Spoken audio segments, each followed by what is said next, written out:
टिंकू, अब तो मोमबत्तियां भी बुझ गई है, अब तो केक काट लो। नहीं, ऐसी जिद नहीं करते बेटा, देखो तुम्हारे सारे दोस्त आए हुए हैं यहाँ। रिंकू तुम तो सबसे स्मार्ट और इंटेलिजेंट किड हो ना। चलो चेयर अप और केक काटो। नहीं काटना मुझे केक।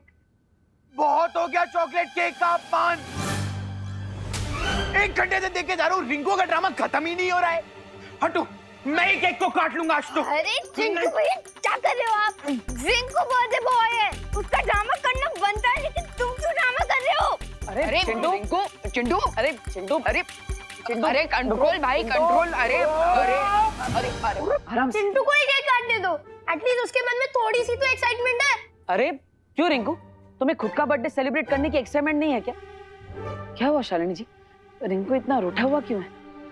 रिंकू के हर बर्थडे पर मैं उसे किसी हिस्टोरिकल मॉन्यूमेंट को दिखाने लेकर जाती हूँ, पर इस बार लॉकडाउन की वजह से उसे कहीं लेकर नहीं जा पाई, बस इसीलिए रूठा हुआ है।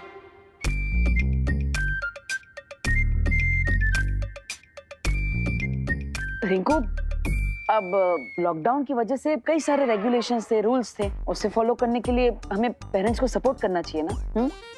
अच्छा, तो अब मुझे रूठने का भी हक नहीं है?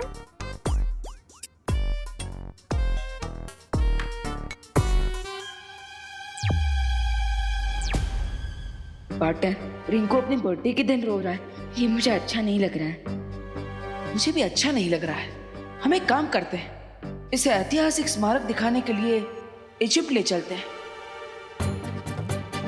Great idea partner. रिंकू को पिरामिड दिखाने के बहाने हम वो दुर्लभ कुंजी भी ढूंढ सकते हैं। ये भी खुश हो जाएगा और हमारा काम भी हो जाएगा। और तिमना सा को शक भी नहीं होगा कि हम वहां पर दुर्लभ कुंजी ढूंढने गए हैं। अरे कोई बात नहीं रिंकू, मैं एक काम करता हूँ, मैं बालवीर से रिक्वेस्ट करूंगा कि वो तुम्हें किसी ऐतिहासिक स्मारक पे घुमाने ले जाए। हाँ, और वो भी नेशनल नहीं, इंटरनेशनल मॉन्यूमेंट, इजिप्ट के पिरामिड। सच? बालवीर ऐसा करेंगे? ऑफ कोर्स लेके जाएंगे, वो बच्चों से बहुत प्यार करते हैं, राइट? बिल्कुल राइट अनन्या दीदी।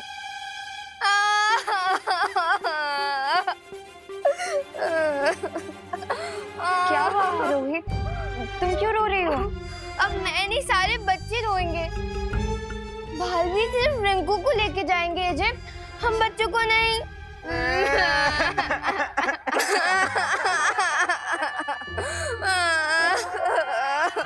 देबू भैया, मुझे भी जाना है इजिप्ट।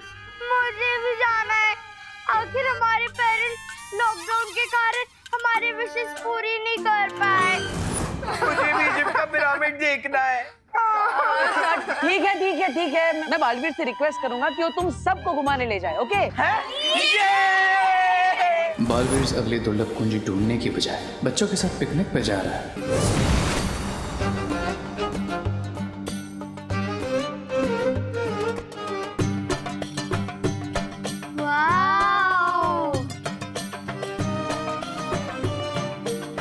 तो स्वागत है तुम सबका मिस्र की धरती पर। थैंक यू बालवीर, इतना अच्छा गिफ्ट तो मुझे कभी नहीं मिला। ऑसम, जितने बड़े पिरामिड्स फोटोज में लगते हैं, ये तो उससे भी ज्यादा लंबे लग रहे हैं। मुझे यकीन नहीं हो रहा है कि लोग इतनी दूर से ये पत्थरों का ढेर देखने आते हैं। हाँ भैया, अगर मेरा बर्थडे होता ना तो मैं बालवीर से ये पिरामिड्स नहीं मांगती गिफ्ट में, पिज्जा मांगती, पिज्जा।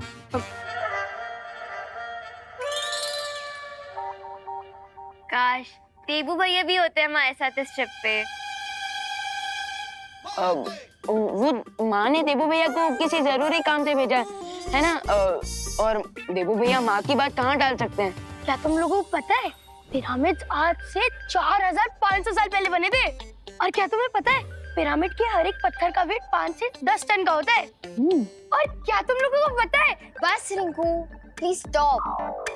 क्या हम अब अंदर जाएं? रिंकू, माना कि आज तेरा बर्थडे है, लेकिन अगर तू ही हमें सब कुछ बता देगा तो फिर हम देखेंगे क्या? हाँ, तो अब पिरामिड के अंदर चलें? हाँ चलो। जाओ बच्चों, चलो चलो। जाओ। वैसे पार्टनर, हमने इन बच्चों को यहाँ लाकर कोई मिस्टेक तो नहीं कर दी ना? तुम्हें ऐसा क्यों लगता है? क्योंकि हम यहाँ आए हैं किसी दूसरे मकसद से, लेकिन इन सबको कवर बना के। नहीं विमा, चिंता करने की जरूरत नहीं, क्योंकि तिम्नासा को अभी इस सब के बारे में कुछ नहीं पता। और मैंने ध्वनि परी और ज्वाला परी को भारत नगर में नजर रखने के लिए बोला है। अगर कुछ भी होगा तो वो हमें सतर्क कर देगी। ओके, फिर तो ठीक है। अब मैं वो दुर्लभ कुंजी ढूंढने जा रहा हूँ, तुम बच्चों के साथ रहो। ओके। एक पल रुको, ज्यादा चिंता मत करो और बेफिक्र हो के इस सैर का मजा लो। तभी तो किसी को हम पर शक नहीं होगा कि हम यहाँ पे किसी मकसद से आए। ओके।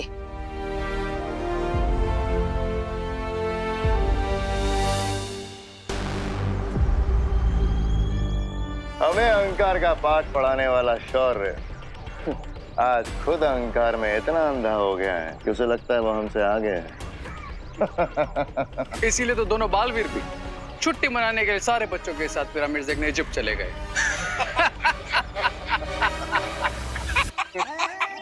पहली असली पूंजी हमारे पास है और ये लोग वाले नकली पूंजी पाकर खुशी में ही मस्त हुए जा रहे हैं।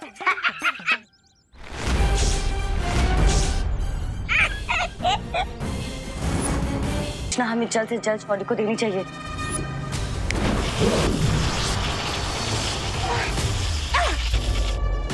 सॉरी परियों, लेकिन अब मेरे इस मैजिक के कारण ना तो तुम कोई मैजिक कर पाओगी और ना ही अर्थ के एटमॉस्फेयर के बाहर जा पाओगी। मुझे तुम्हारा ये अंदाज बहुत पसंद है रे। हमला पहले करते हो और बात बात में। भाई राजा, आप अपना अंदाज अपने पास रखिए। वो देखिए, परियां भाग रही है।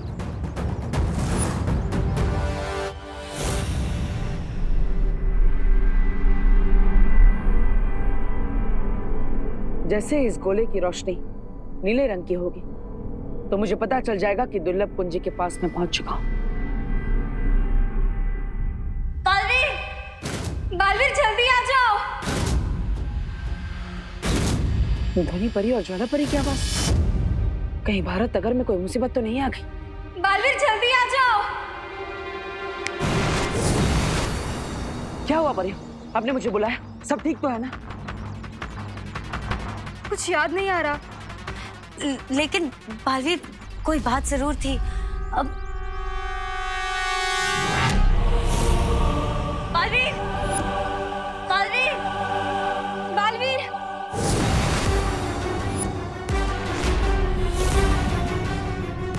तिम्नासा। मौत, मुसीबत और तिम्नासा बिना बताए ही आते हैं।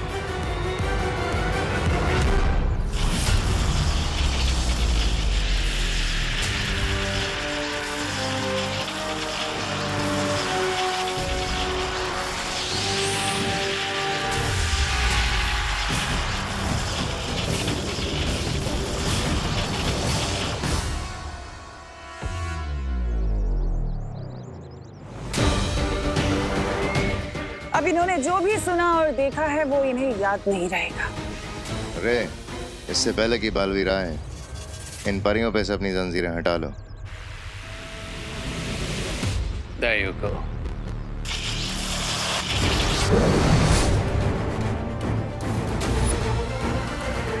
परियों ने अगर संतोषजनक जवाब नहीं दिया तो बालवीर को शक हो सकता है तिम्नासा। कोई बात नहीं, अभी इनके मन में एक सवाल डाल देती हूँ। हाँ, याद आ गया। वो हम पूछना चाहते थे कि वो दूसरी दुर्लभ पूंजी हमें कब मिलेगी। लेकिन परियों, आपको तो पता ही है कि मैं मिस्र की धरती पर उस दुर्लभ पूंजी को ढूंढने के लिए ही गया। नहीं, हम ये जानना चाहते थे कि वहाँ कोई समस्या तो नहीं हुई है।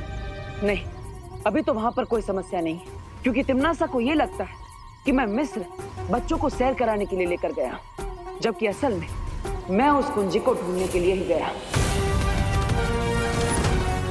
ठीक है बालवीर, तुम जाओ और सफल होकर लौटो। हाँ ज्वाला परी, आप भी संभल कर रहिएगा। पता नहीं तिम्नासा कौन से चाल चलते। हाँ बालवीर। यानी दूध से गैया और पनीर खाया। हलवाई। यूं तो हम अपना राज छुपाने की बहुत कोशिश कर रहे थे, लेकिन इन बेचारों का खुद का ही राज ओपन हो गया। और इस जीत का सारा श्रेय मुझे जाना चाहिए, क्योंकि मैंने भैरानी को बुलाया था, है ना भैरानी? श्रेय भी मिलेगा, तौबा तौबा, और इनाम भी। बस कुछ वक्त और। अब तुम लोग जाकर इन परियों को अपने कब्जे में ले लो, इससे पहले कि इन लोगों की याददाश्त वापस आए, क्योंकि हमारे पास बस 4 पहर का ही वक्त है। चिंता मत करो तन्नासा, बहुत जल्द वो दोनों परी हमारे कब्जे में होंगे। ठीक है भैमार, अब मैं मिस्र जा रही हूँ बालवीर से उस दूसरी कुंजी को छीनने।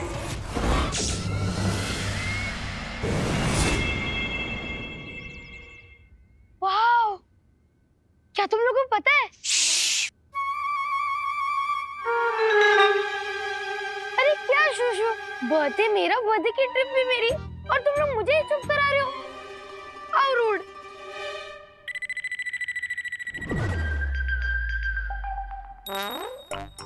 ये क्या है?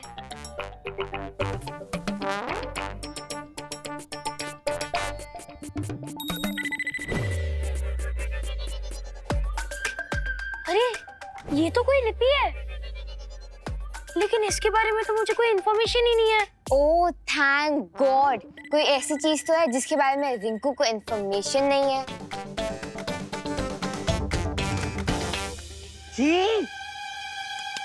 ये पिरामिड वाले लोग साफ सफाई नहीं करते क्या? हाँ, यहाँ तो सिर्फ मिट्टी मिट्टी है। अरे चिंटू, ये मिट्टी नहीं है, इस मिट्टी के नीचे हिस्ट्री है, हिस्ट्री। और हम कुछ ही दिनों में हिस्ट्री के पन्नों में रिकॉर्ड होने वाले हैं, याद रखना।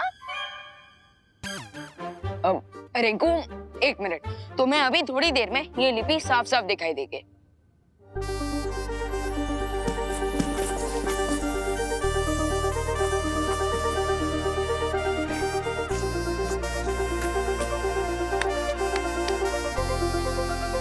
अरे ये तो हेरोग्लिफ लैंग्वेज में लिखा हुआ है, लेकिन अब हम इसे पढ़ेंगे कैसे? रिंकू, अगर तुम इतनी दूर आकर भी यहाँ की कहानी ना समझ पाए तो क्या फायदा? तो 1 मिनट,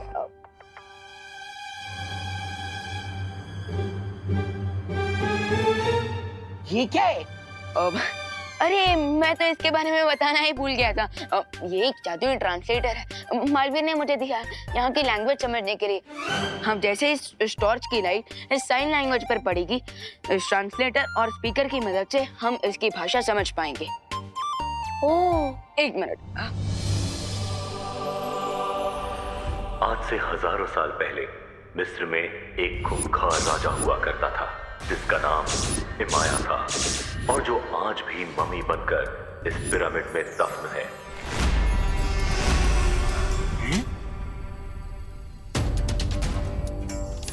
राजा इमाया के पास काली शक्तियों वाला एक ताज था, जिसे पहनने के बाद इमाया के अंदर काली शक्तियां समा जाती थी। इस ताज की मदद से राजा इमाया ने मौत की सेना तैयार कर ली थी, और उस सेना के इस्तेमाल से वो पूरी दुनिया पर बुराई का राज स्थापित करना चाहता था।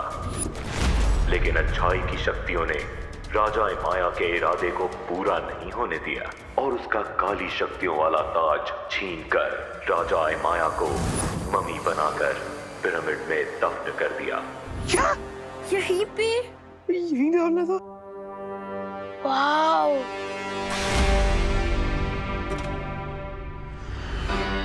अच्छी शक्तियों का सेनापति जमजमा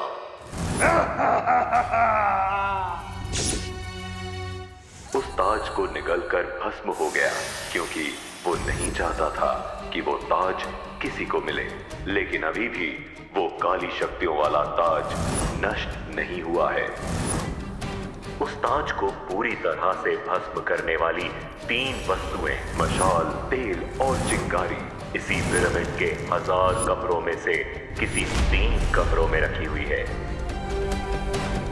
राजा इमाया अभी भी जिंदा है, और किसी अच्छी शक्ति की ऊर्जा का इंतजार कर रहा है।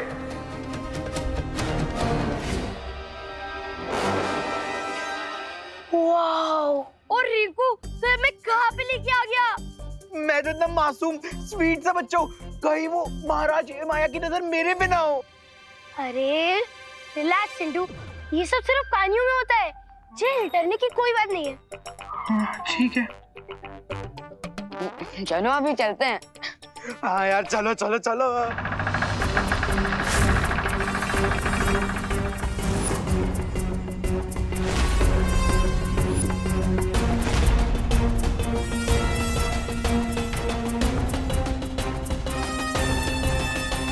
एक मिनट, ये रास्ता तो पहले यहाँ पर नहीं था, ये अचानक से यहाँ पर कैसे आ गया?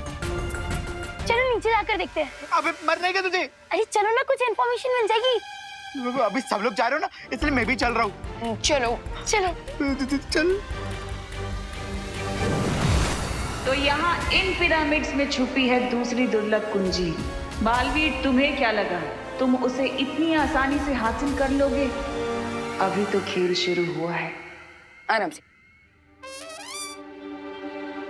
ओह माय गॉड, यहाँ पे तो और भी कुछ लिखा हुआ है। एक मिनट, मैं ट्रांसलेट करता हूँ। मौत, मौत, मौत,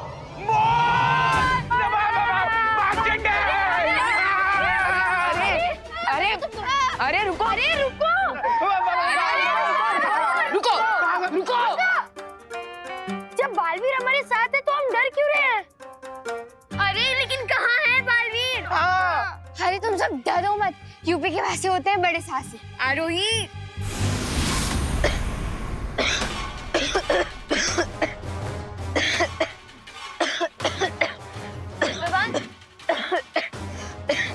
भगवान तो ठीक तो है ना?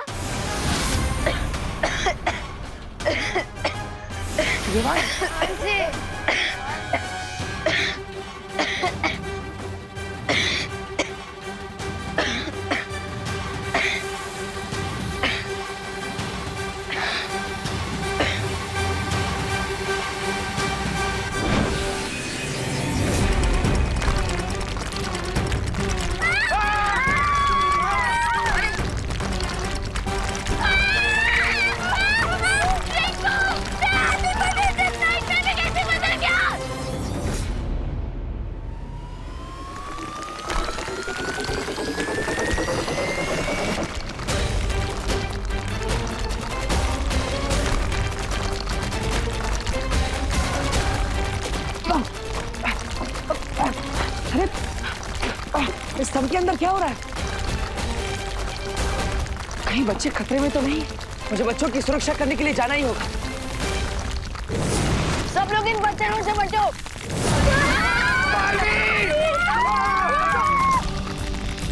एक साथ आ जाओ, एक साथ आ जाओ।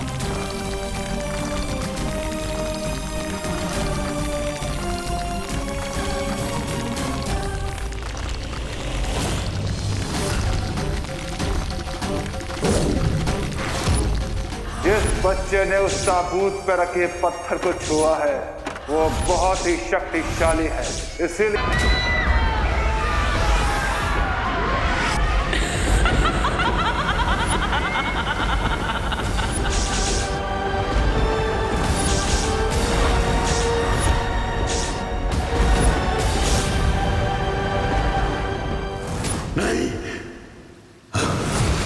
क्या बात है शौर्य, आपने हमें बुलाया? हाँ बालवीर, मुझे उम्मीद थी कि पहली दुर्लभ कुंजी मिलने के बाद धरती पर आने वाला खतरा कुछ कम हुआ होगा, लेकिन मुझे भविष्य का बहुत ही भयानक अंदेशा हो रहा है। इसका क्या अर्थ है शौर्य? इसका अर्थ यही है कि हमें बाकी 3 कुंजियां प्राप्त करने में किसी भी तरह की देरी नहीं करनी चाहिए। तो फिर शौर्य, आप जल्दी से हमें अगली चाबी का एड्रेस बता दीजिए, हम अभी चाबी लेने निकल जाते हैं। तुम्हें अगली दुर्लभ कुंजी मिस्र के पिरामिड में मिलेगी। मुझे लगता है विवान और बालवीर को मिस्र जाकर दूसरी चाबी ढूंढनी चाहिए। हाँ, और तब तक हम इस इलुआ माया जाल का पहला दरवाजा खोलते हैं। नहीं परियों, जब तक चारों कुंजियां नहीं मिल जाती हैं, हमें अपना हर कदम गुप्त रूप से उठाना चाहिए ताकि तिम्नासा को इस बात की भनक न लगे। हाँ शौर्य, आप बिल्कुल सही कह रहे हैं। ठीक है शौर्य, अब आप हमें ये बताइए कि मिस्र में 3 शुंडाकार स्तंभ हैं, उन तीनों में से किस स्तंभ के अंदर हमें वो कुंजी मिलेगी? इस बात का पता तुम्हें खुद लगाना होगा। मैं केवल ये बता सकता हूँ कि दूसरी दुर्लभ कुंजी में बर्फ जैसी ठंडक है और इसीलिए उसे रेत की गर्मी के बीच में छुपाया गया है। और तिमनासा को इस मिस्र की यात्रा के बारे में पता ना चले, इसलिए हमें कोई योजना बनानी होगी। करेक्ट, ताकि टिम्मी आंटी को भनक भी ना लग पाए और हम दूसरी चाबी ले आए। भनक तो मुझे लग गई है, लेकिन जब तक वीरलोक वाले कोई अगला कदम नहीं उठाते तब तक हमें रुकना होगा। मगर क्यों तिमनासा?